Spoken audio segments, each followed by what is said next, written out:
విశాఖకు కార్యాలయాల తరలింపు అయితే ఇప్పుడు ఒక చర్చనీయాంశంగా మారింది. ప్రభుత్వ లంచ్ మోషన్ పిటిషన్ అయితే కొట్టివేశారు. విశాఖకు ఇక్కడ ఉన్నటువంటి కార్యాలయాలు ఏవైతే అమరావతిలో ఉన్నాయో వాటి యొక్క తరలింపునకు సంబంధించి ప్రభుత్వం దాఖలు చేసినటువంటి లంచ్ మోషన్ పిటిషన్ను కూడా రాష్ట్ర హైకోర్టు అయితే కొట్టివేసింది. మరోవైపు సీఎం క్యాంప్ కార్యాలయం ముసుగులో ప్రభుత్వ కార్యాలయాలను కూడా అమరావతి నుంచి విశాఖకు తరలిస్తూ ఉన్నారు అని చెప్పేసి రాజధాని రైతులైతే హైకోర్టులో ఒక పిటిషన్ని కూడా దాఖలు చేసినటువంటి విషయం మనకు తెలిసిందే. అయితే ఈ వ్యాజ్యాలను త్రిసభ్య ధర్మాసనం ముందుకు పంపుతూ ఇటీవల హైకోర్టు సింగిల్ జడ్జి కూడా కొన్ని ఆదేశాలు ఇచ్చారు. త్రిసభ్య ధర్మాసనం తగిన ఉత్తర్వులు ఇచ్చేంత వరకు కూడా కార్యాలయాల తరలింపునకు ఎలాంటి చర్యలు తీసుకోబోము అని చెప్పి ప్రభుత్వం కూడా హైకోర్టుకు తెలిపినటువంటి విషయం మనందరికీ తెలిసిందే.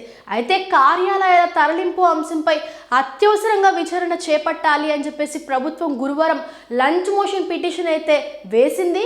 దీనిని కొట్టివేసినటువంటి న్యాయస్థానం మళ్ళీ ఈ విచారణను మంగళవారం జరుపుతాము అని చెప్పేసి కోర్టు తీర్పు అయితే ఎలా ఉండబోతుంది అనేది ఇప్పుడు ఒక ఆసక్తికర విషయంగా మారింది.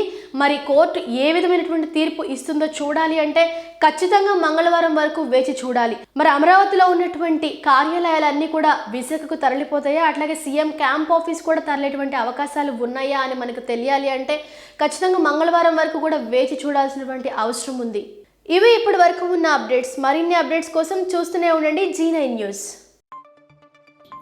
నేనొక నిజం, జరిగే యథార్థాల అగ్ని పర్వతం, జననం మరణం మధ్య జరిగే నాటకానికి నేనే సాక్షిని.